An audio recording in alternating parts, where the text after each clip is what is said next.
Albert Einstein, جن کا شمار دنیا کے ذہین ترین لوگوں میں کیا جاتا ہے، آج پاکستان سمیت کئی ملکوں میں ان کے فارمولاز کو سمجھایا اور پڑھایا جاتا ہے۔ السلام علیکم دوستو، میں آپ کو چینل کی پہلی ویڈیو کے اندر خوش آمدید کہتا ہوں۔ البرٹ آئنسٹائن کی پیدائش جرمنی کے شہر کولم میں ایک یہودی خاندان میں ہوئی۔ البرٹ آئنسٹائن کا سر پیدائش سے ہی عام بچوں کے مقابلے میں تھوڑا سا بڑا تھا۔ البرٹ آئنسٹائن عام بچوں کے مقابلے میں زیادہ انٹیلیجنٹ تھے، اور جیسے جیسے ان کی عمر بڑھتی گئی ان کا سر عام لوگوں کی طرح نارمل ہو گیا۔ البرٹ آئنسٹائن نے وہ باتیں جو عام لوگ سمجھنے تو دور، سوچنے سے بھی قاصر تھے، وہ باتیں سوچی بھی، سمجھی بھی اور لوگوں کے لیے آسان بھی بنائیں۔ البرٹ آئنسٹائن ایک سائنسدان تھے جنہوں نے ماس آف ریلیٹیوٹی کا فارمولا E=mc² بنا کر پوری دنیا کو حیران اور پریشان کر دیا، اور اسی بنا پر البرٹ آئنسٹائن کو نوبل پرائز سے بھی نوازا گیا۔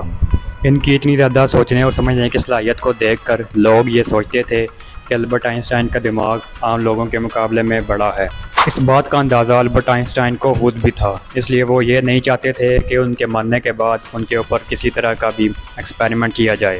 انہوں نے یہ بتا رکھا تھا کہ ان کے مرنے کے بعد ان کو جلا کر راکھ کر دیا جائے، لیکن جب ان کی موت 18 اپریل 1955 کو پرنسٹن ہاسپٹل میں ہوئی تو پھر وہی ہوا جس بات کا ڈر تھا۔ ایک ڈاکٹر تھامس ہاروی جو البرٹ آئنسٹائن کی موت کا راز جاننے کے لیے ان کے پاس گئے تو چپکے سے ان کا برین چرا لیا۔ وہ یہ جاننا چاہتے تھے کہ ایک جینیس انسان کے برین میں ایسا کیا ہے جو عام لوگوں کے برین میں نہیں ہے، لیکن ان کو کیا پتہ تھا کہ کیا ہونے والا ہے۔ برین چرانے کے تقریباً 3 سال کے بعد پورے ہاسپٹل کو اس بات کا پتہ چل گیا کہ البرٹ آئنسٹائن کا برین ڈاکٹر تھامس ہاروی نے چرایا ہے، جس وجہ سے ڈاکٹر تھامس ہاروی کو اپنی جاب سے ہاتھ دھونا پڑا۔